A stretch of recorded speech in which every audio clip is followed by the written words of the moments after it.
El Instituto de Investigaciones Jurídicas y Certificación Profesional de la Organización Mundial de Abogados y el Instituto Nacional de Ciencias Forenses Sociedad Civil presentan este primer ciclo internacional de conferencias, un nuevo orden internacional después del COVID-19. Tenemos el honor de abrir este magno evento con el maestro Óscar Juárez Cárdenas, quien es rector del Instituto de Investigaciones Jurídicas y Certificación Profesional de la Organización Mundial de Abogados, OMA. Maestro, es de usted la palabra. Bienvenido. Comenzamos. Agradezco la presentación hecha por el maestro Miguel Ángel Álvarez, quien es el presidente del Instituto Nacional de Ciencias Forenses. Saludo a todos los abogados en los diversos puntos cardinales de la Tierra, en los países de todos los continentes de nuestro planeta. Abogados que pertenecen a la Organización Mundial de Abogados, a los colegios y barras de abogados esparcidos por la faz de la tierra, y también saludo a quienes, no perteneciendo a ninguna organización profesional, ejercen dignamente nuestra profesión desde el litigio, la judicatura, el servicio público o la cátedra. Saludo a todos aquellos que, como Quijotes del Derecho, día a día hacen un ejercicio práctico y bello en los tribunales de todo el mundo, aplicando los códigos, las leyes y las constituciones, tratados internacionales. Me toca dar inicio con la primera conferencia de este ciclo internacional de conferencias, un nuevo orden internacional después del COVID-19. En mi calidad de rector del Instituto de Investigaciones Jurídicas, que es la institución convocante a este ciclo, conjuntamente con el Instituto Nacional de Ciencias Forenses. Quiero transmitir a todos ustedes un cálido saludo a nombre del doctor Mario Flores González, quien es el presidente de la Organización Mundial de Abogados, y que estamos haciendo precisamente esta transmisión desde la sede internacional de nuestra organización. La Organización Mundial de Abogados tiene como uno de sus grandes propósitos, como una de sus grandes metas, la hermandad y la unificación de la abogacía a nivel global. Que tendamos puentes comunicantes entre los abogados de diversas naciones que nos permitan hacer un intercambio de nuestras experiencias en la práctica jurídica, un intercambio en nuestras experiencias en el ejercicio docente y también un intercambio en el ejercicio de la investigación científica en los campos que tienen que ver con el aspecto jurídico, como es la sociología, la filosofía, las ciencias políticas, las ciencias médicas, todas aquellas ciencias que vienen a concurrir y auxiliar en la labor de aplicación del derecho en los tribunales. Quiero referirles de igual forma que dentro de la Organización Mundial de Abogados se instituyó el Instituto de Investigaciones Jurídicas y Certificación Profesional con el objetivo de que los juristas de todo el mundo, independientemente de la labor laboral que desempeñen, ya sea en el gobierno, como servidores públicos, como jueces, magistrados, fiscales, o bien como abogados independientes en el ejercicio de la postulancia como litigantes, no pierdan esa gran posibilidad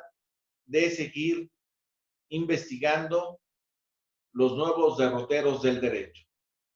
Sabemos que las universidades en el mundo llevan a cabo de manera sustancial esta labor de investigación, que existen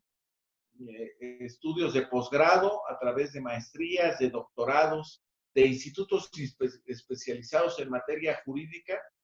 que tienen como labor esencial la investigación científica. Sin embargo, las asociaciones profesionales, tanto nacionales y de carácter internacional, podemos tener esta línea de investigación con nuestros miembros asociados a nuestras organizaciones. Así es que el Instituto de Investigaciones Jurídicas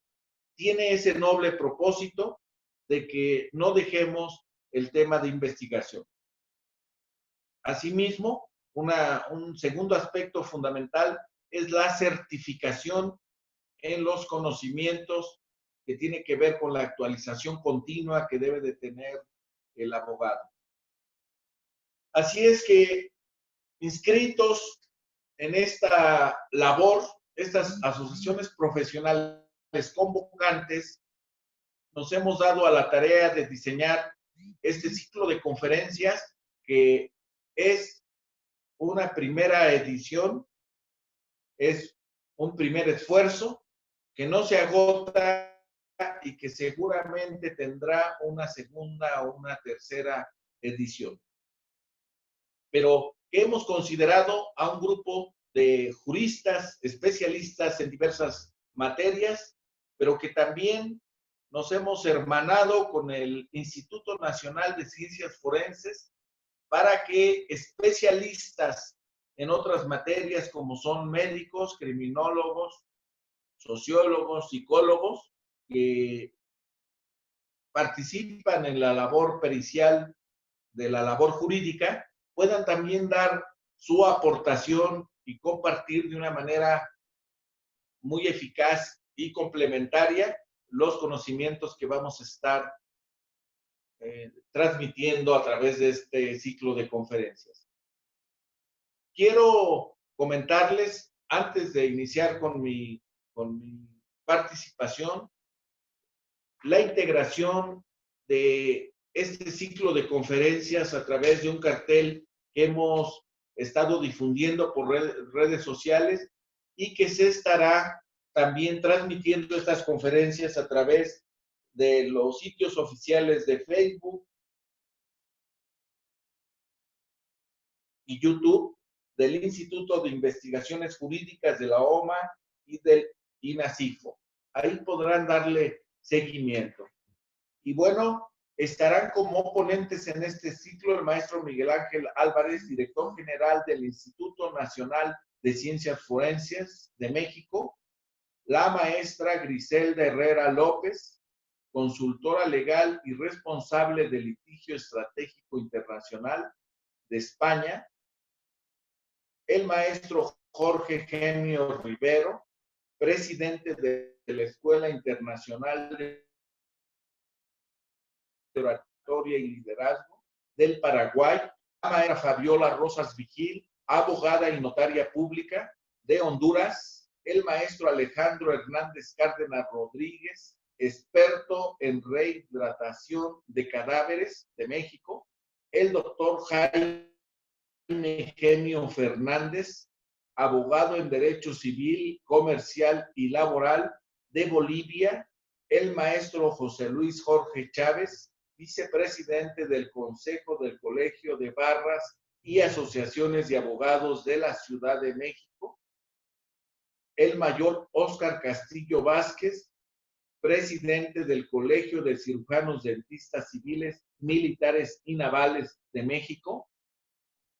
la doctora María José Fariñas Dulce, catedrática en Filosofía del Derecho de la Universidad Carlos III de Madrid, de España, el licenciado Radek Radoslaski, subdirector del Departamento de Legislación del Parlamento Polaco de Polonia, el doctor Juan Antonio Peña Aguirre,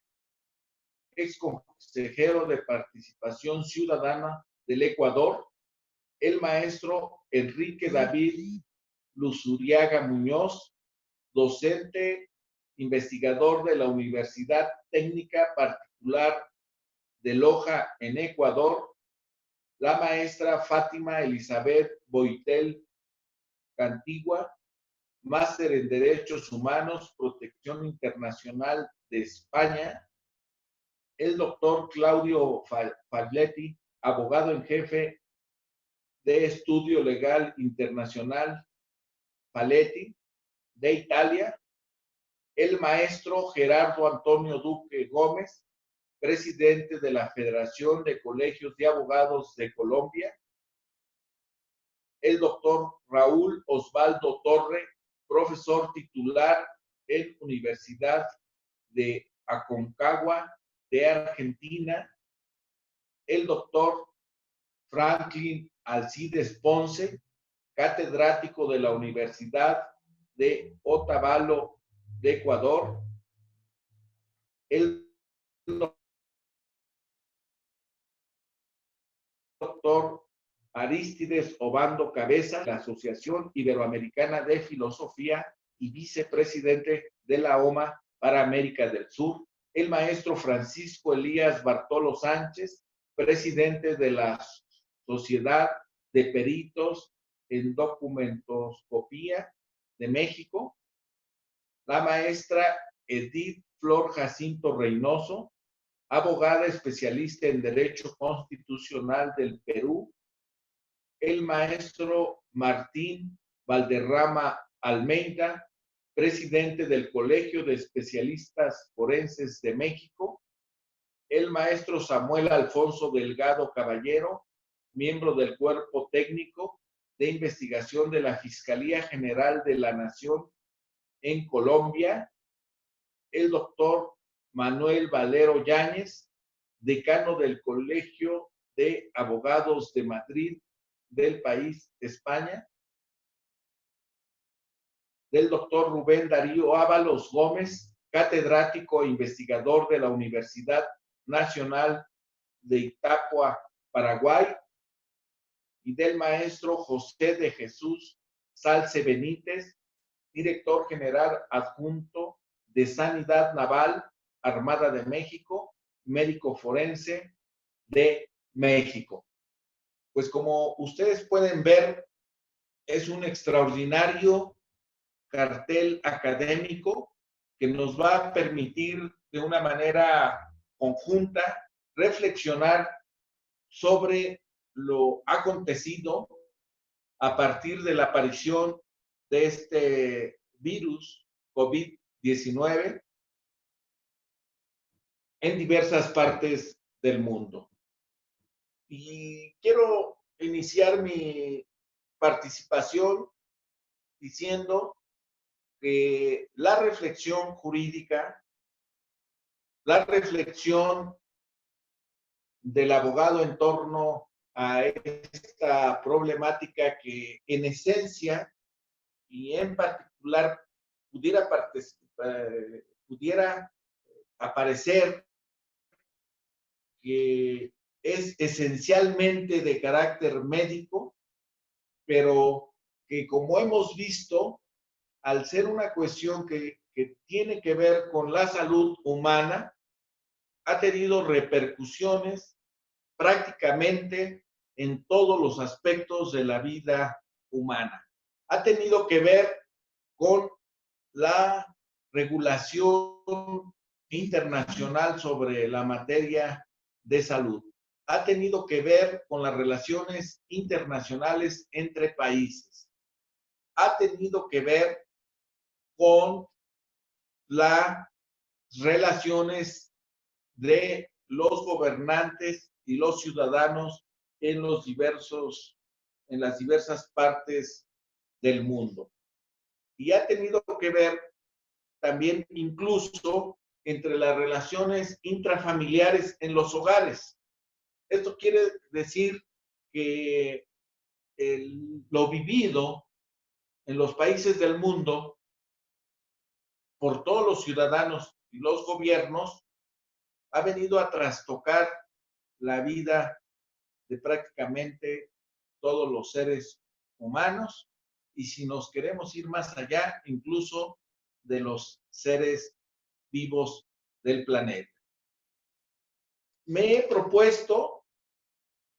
exponer como tema en esta tarde ante el nuevo orden internacional, cuáles son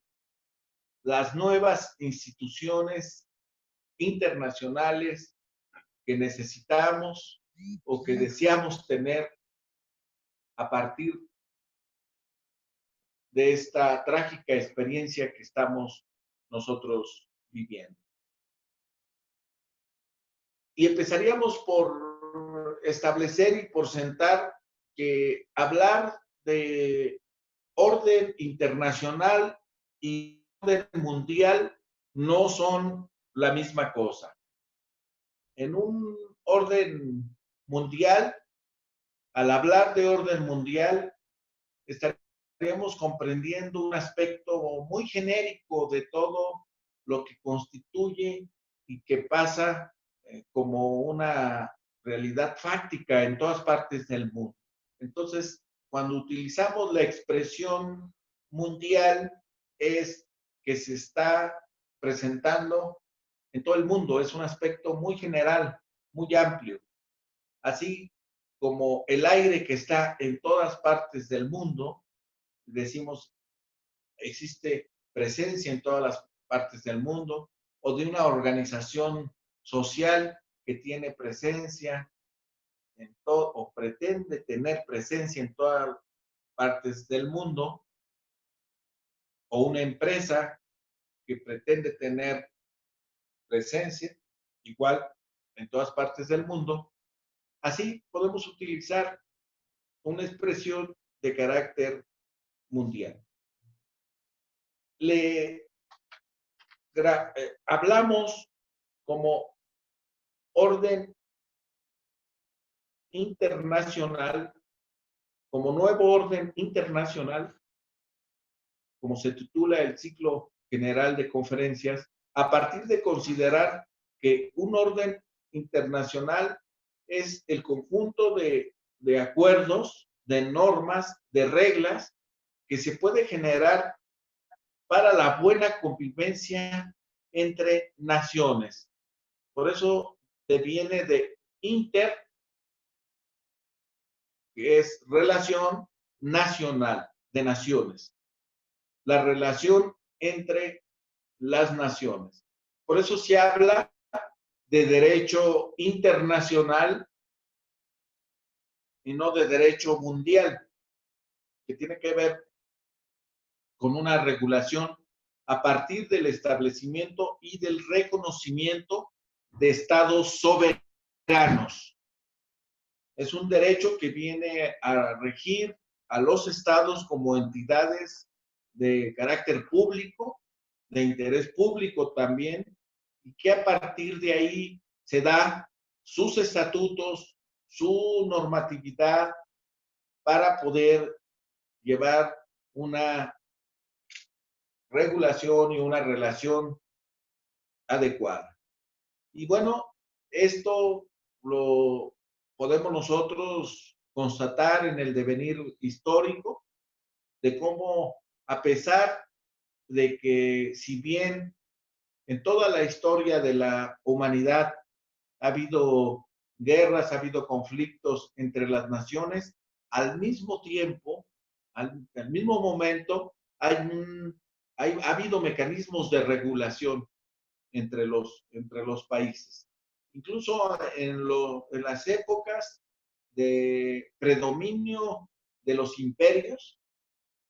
hay un establecimiento de una regulación hacia los países sometidos, a donde el país que ha mantenido bajo imperio a otros países les reconoce y les concede un mínimo de derechos y de respeto hacia su cultura, hacia su forma de organización. Viene a mi mente, por decir, en la época del Imperio Romano, cuando las legiones romanas llegaban a alguna región en Europa y Oriente a la conquista, si la nación se resistía a pesar de que se les invitaba a la rendición y eran vencidos por la fuerza del ejército, se imponía totalmente el derecho, la cultura, las autoridades romanas. Si la población o el país de una manera más negociada accedía a la rendición, el, el, el pueblo romano, el gobierno romano, tenía ciertas concesiones para permitirles que prevalecieran algunas de las figuras jurídicas o de sus autoridades religiosas o autoridades incluso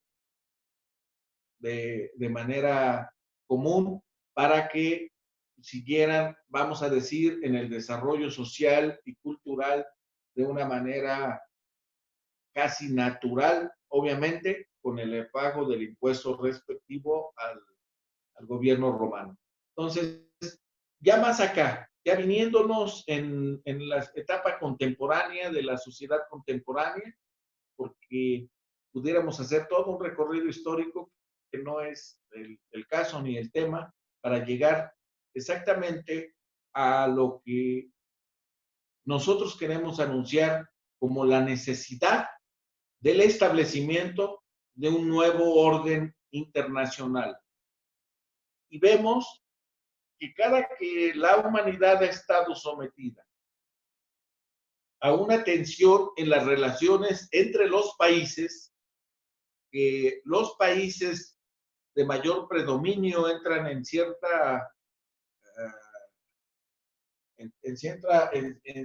conflicto, que a veces, no siempre, a veces terminan este tipo de conflictos entre las naciones en alguna guerra de mayor o menor calado, pero cuando la intensidad de la guerra es de tal magnitud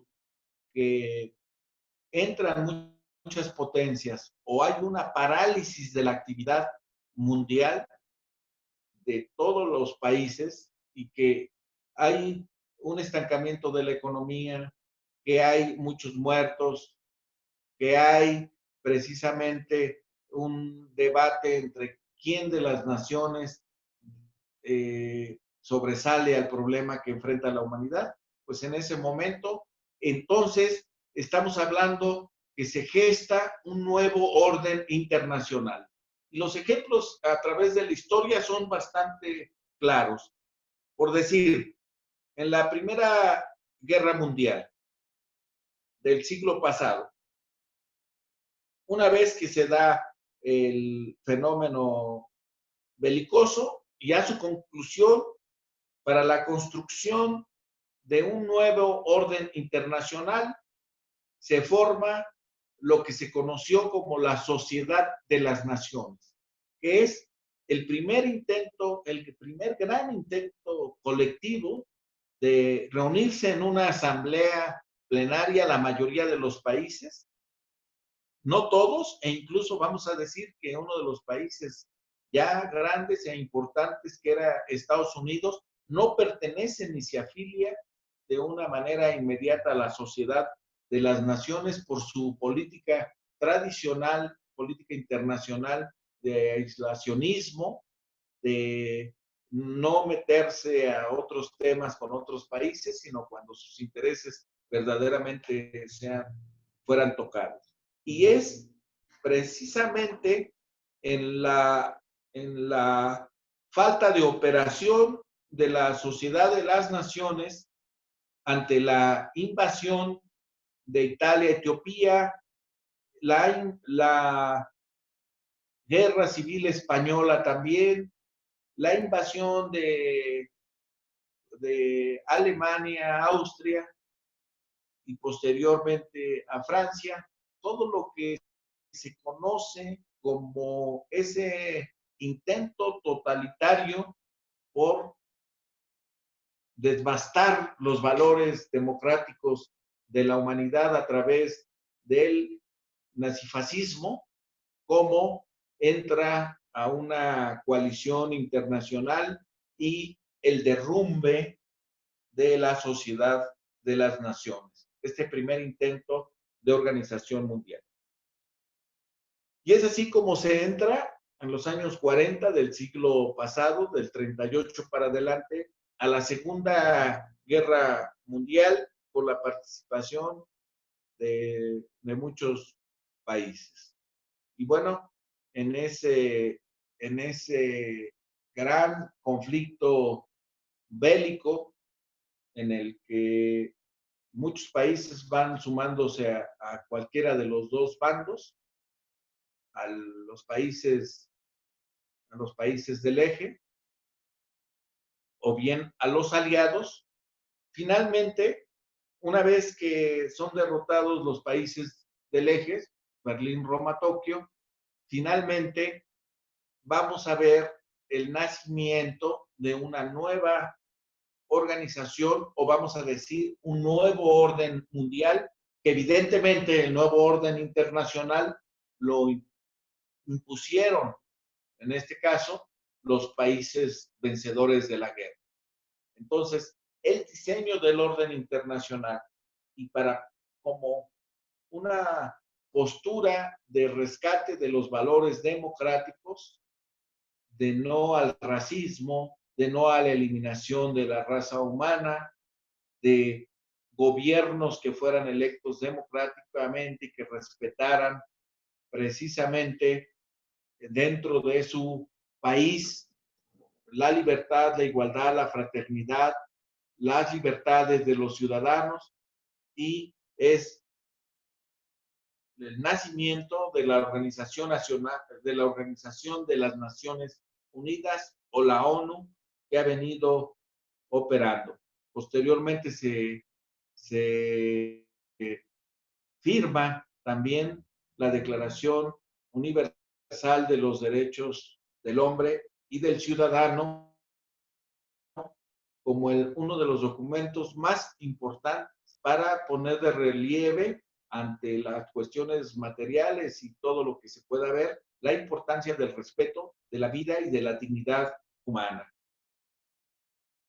Tiene también como un propósito fundamental también la Organización de las Naciones Unidas a través de su Consejo de Seguridad, en el que los países miembros también son nuevamente los países más poderosos, como ustedes lo saben, pero que este Consejo de Seguridad sea un organismo regulador de la paz del mundo, de tal forma que incluso la ONU constituye los cascos azules como un ejército conformado por una fuerza multinacional para que aquel país que viole los tratados y las normas de buena convivencia internacional, pues sea ajustado a través también incluso de la fuerza. Pero,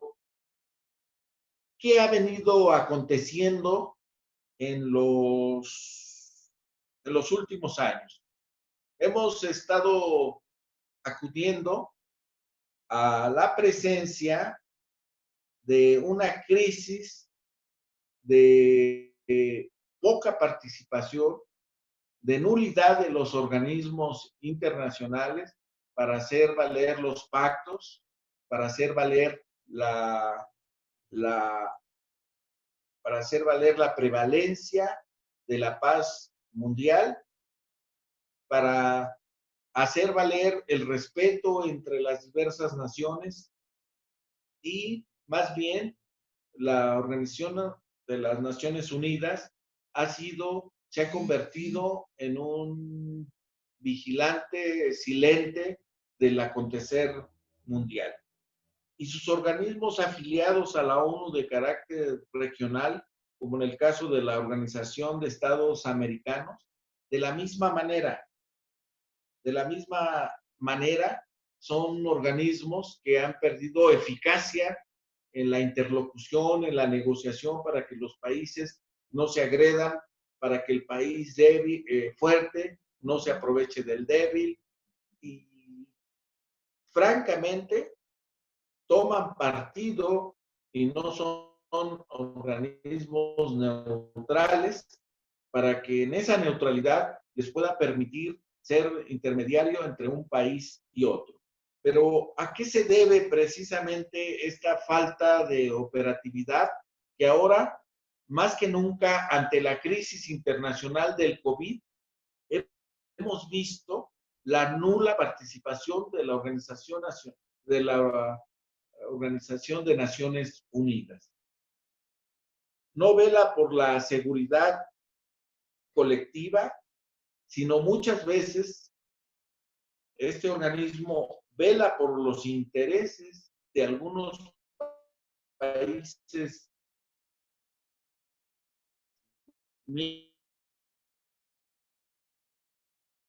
miembros que dominan, que es un momento de la ONU. Estamos viviendo un momento angustioso, no solo porque se violan los tratados y se quebrantan impunemente los estatutos de la ONU, sino porque se ha llegado al extremo de atacar los elementales y seculares principios del derecho de gentes, así como hacer inviable la vida de todos nosotros como ciudadanos y como personas que habitamos el planeta por la devastación de la naturaleza. Estos aspectos que si no respetamos, no se respetan las naciones entre sí, no se respetan las personas entre sí y no respetamos el hábitat, ni países ni personas, y hemos corrido en un acelerado proceso de devastación de todos los elementos naturales, pues evidentemente que hemos llevado al mundo a un acelerado ritmo de descomposición y de problemas profundos. Diríamos entonces que ¿quién debe de intervenir en esta crisis que para nosotros los juristas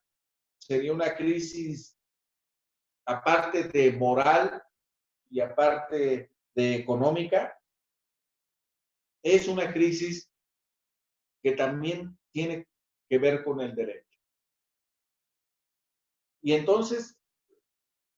diríamos que debemos intervenir los ciudadanos, los abogados y los representantes de todos los países de la Tierra. No es dable, a pesar del predominio de potencias como Estados Unidos o como China, que son visiblemente las potencias que en todo 2018, parte del 2019, vinieron estableciéndose en lo que se llamó la guerra comercial de estas grandes potencias, en donde se disputan el predominio de los temas económicos, pero que sin embargo, a pesar de la fuerza de estos países, que es inmensa, grande, pero no podemos regresar al pensamiento de un mundo bipolar, como la época de la Guerra Fría, donde Estados Unidos y Rusia marcaron en mucho los destinos de muchos países a través de la intervención de uno u otro bando, sino que debemos de considerar que vivimos en un mundo multipolar, con la participación de todos los países reconocidos como estados soberanos y que tienen la obligación de participar y de aportar. En esto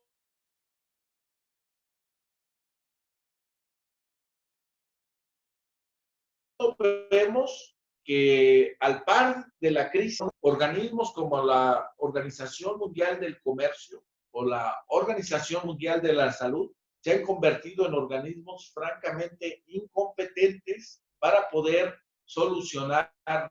conflictos en los que se han visto inmersos. La Organización Mundial del Comercio, porque cada país ha puesto impuestos sus sanciones de una manera autónoma, sin consultar, sin tomar en cuenta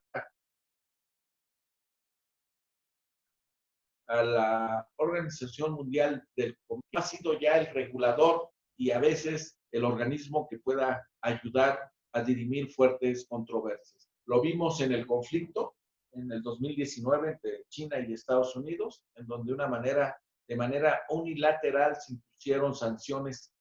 de carácter económico. Y en el caso de la Organización Mundial de la Salud, en pleno conflicto, pero en plena pandemia,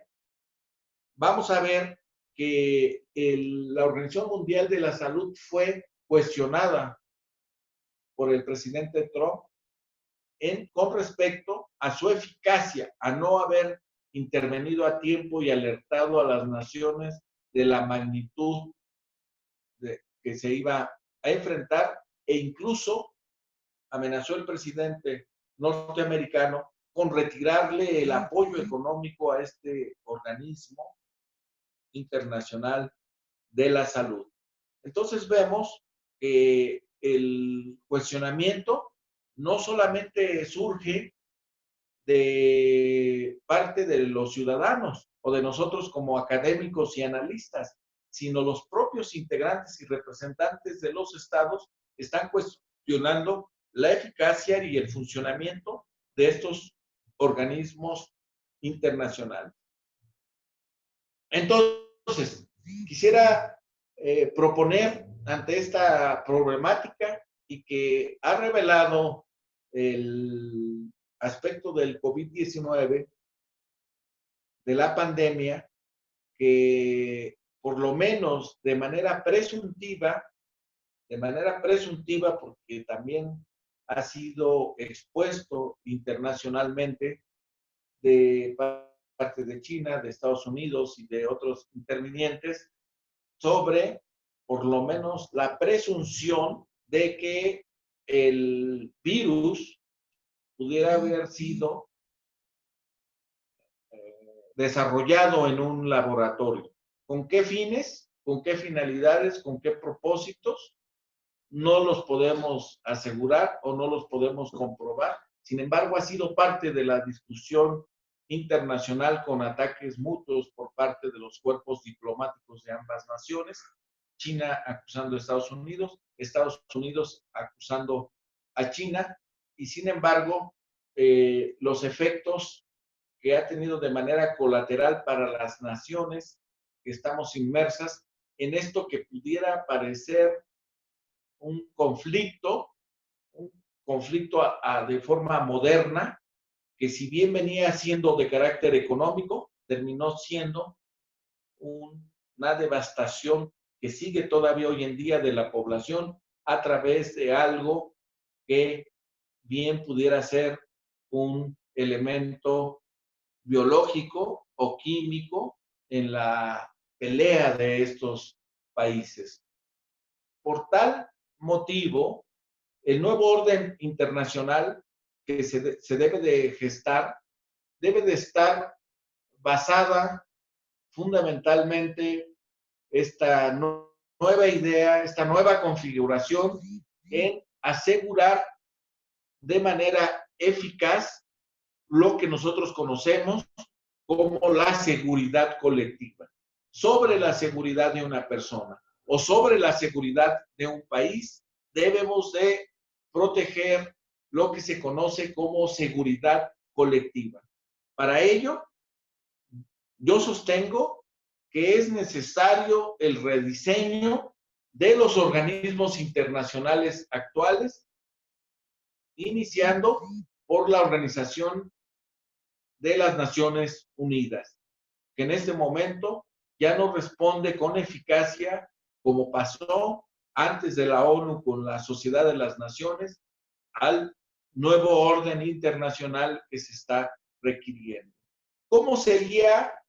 el diseño de esta nueva institución? ¿Cómo debería de ser? Pues si ya no prevalecen las condiciones después de la Segunda Guerra Mundial, que fueron Inglaterra, Francia y Estados Unidos y la URSS, los países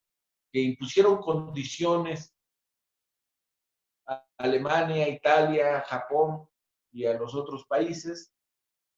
del eje, aliados del eje. Bueno, debemos de constituir una organización mundial en donde todas las naciones reconocidas como estados soberanos participen en igualdad de circunstancias en este nuevo organismo internacional, pero con un propósito fundamental, que esta nueva organización tenga como misión esencial la sustentabilidad del planeta, de todos los seres vivos del planeta,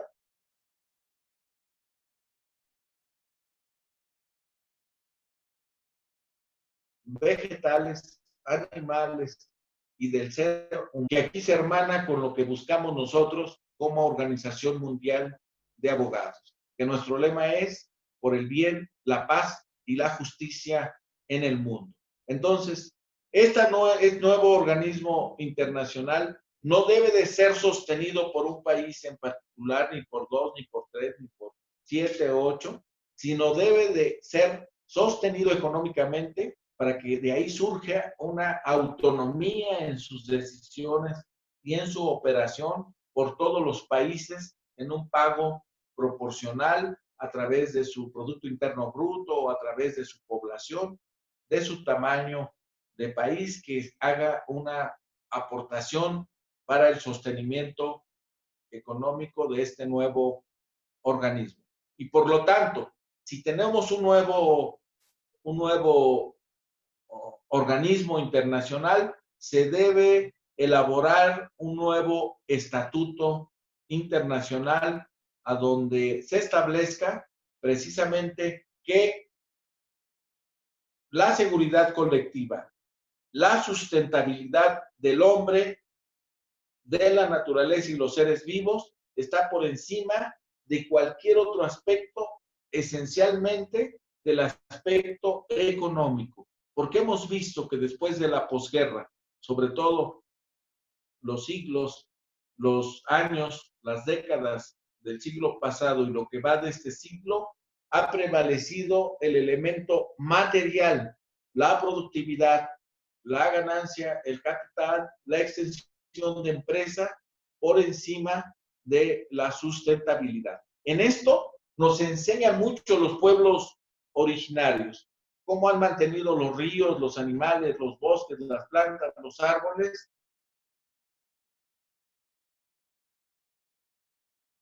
de una manera y alejado de lo que se conoció como la modernidad, el gran desarrollo. De tal forma que debemos de lograr un sano equilibrio. No estaremos también propiciando con esto el hecho de que no se siga desarrollando las ideas de innovación y desarrollo, sino que se hagan con respeto y en armonía con los seres humanos y con el planeta. Tenemos también que regular hacia el futuro de una manera muy especial todo lo que tenga que ver con investigación biológica o biomédica. El desarrollo de estas investigaciones que muchas veces sabemos que en los laboratorios internacionales los médicos están tratando de desarrollar medicamentos, están tratando de desarrollar nuevos tratamientos médicos y que desde la perspectiva de la libertad de investigación no hay problema. Eso es parte y ha sido parte de la investigación científica. Sin embargo, también hay un otro aspecto que de manera presumible también se ha establecido que hay personas, laboratorios o lugares a donde también de una manera negativa se desarrollan virus contagiosos para ser utilizados de una manera inadecuada. En esa utilización inadecuada es donde debe de haber hacia adelante una fiscalía internacional que dependa de este nuevo organismo internacional para la investigación y seguimiento de estos casos. No puede quedar nada más como que una presunción de que aquí se desarrolló cuando se causa tantos estragos y tantas muertes en el mundo. Esta Fiscalía Internacional debe de tener también su correlativo, que es un tribunal internacional con jurisdicción para sancionar como delitos de lesa humanidad a quien, utilizando los conocimientos en materia biomédica, investigue y esparza virus que detonen en una pandemia o en una cuestión. Sabemos que tiene ese propósito. Si esta pandemia, utilizando una hipótesis, fue generada de una manera natural por contagio de animal, está bien, y el derecho tendrá que ocuparse de otros aspectos. Pero si también hay un propósito de contaminación de una manera voluntaria, entonces el derecho debe de tener generados los mecanismos, las legislaciones y las instituciones que puedan hacer frente y castigar este tipo de actos. Asimismo, debe de regularse lo que tiene que ver con derecho de patentes derivados de estas pandemias, porque en este momento se disputan diversos países como la gran panacea o como la gran parte en la que pueden adquirir recursos, quién puede registrar la patente sobre un medicamento que trate el COVID-19. Y entonces, siendo un asunto de interés mundial e internacional, no puede otorgarse una patente de manera indefinida a una persona o a una empresa, como que se le otorgara ya ese derecho al estilo del derecho privado cuando está mundial. El derecho, entonces, de patente o esa institución que es netamente de civilista, patrimonialista, debe de tener una evolución hacia la utilización colectiva de este tipo de inventos cuando la humanidad esté pasando por un estado de emergencia como actualmente estamos. ¿Por qué? Porque estaríamos hablando del derecho al acceso al tratamiento o al medicamento en condiciones iguales. El que detenta una patente pone precios o determina en la libre libertad del mercado en cuánto va a vender lo que patentó o lo que investigó. Entonces, si quitamos el asunto y se regula que el medicamento o la vacuna será de beneficio colectivo y al alcance económico de todas las personas, yo creo que un organismo internacional con la suficiente fuerza puede llegar a determinar que este asunto es el asunto esencial de justicia cuando se está enfrentando una pandemia. Sabemos que las pandemias han existido en la historia de la humanidad. Hay registros históricos, literarios, en diversas etapas de la humanidad que han estado presentes, están presentes en este momento y seguramente las seguiremos enfrentando en el futuro. De lo que se trata, entonces, es que lo que tenemos que enfrentar en este momento y enfrentemos en el futuro lo realicemos bajo criterios de justicia, de regulación a través del derecho de gentes o del derecho internacional, y que el nuevo orden internacional que se geste y las nuevas instituciones estén al servicio del hombre, de la humanidad y de la sustentabilidad de nuestro planeta. Muchas gracias. Esas son mis aportaciones, mis pensamientos en relación a este tema. Mando un fraternal saludo a todas las personas y a las familias de una manera cariñosa a quienes han perdido algún familiar en este trance doloroso que nos ha tocado vivir. A todos los abogados, que tengamos mucho ánimo, nuestra palabra, nuestro pensamiento, nuestra experiencia jurídica es necesaria en esta etapa que se va a iniciar de reconstrucción en materia familiar, en materia laboral, en los estatutos de los estados y en este caso en la construcción de nuevas ideas para que vayamos configurando el nuevo rostro, el nuevo pensamiento de nuestro planeta. Muy buenas tardes a todos ustedes.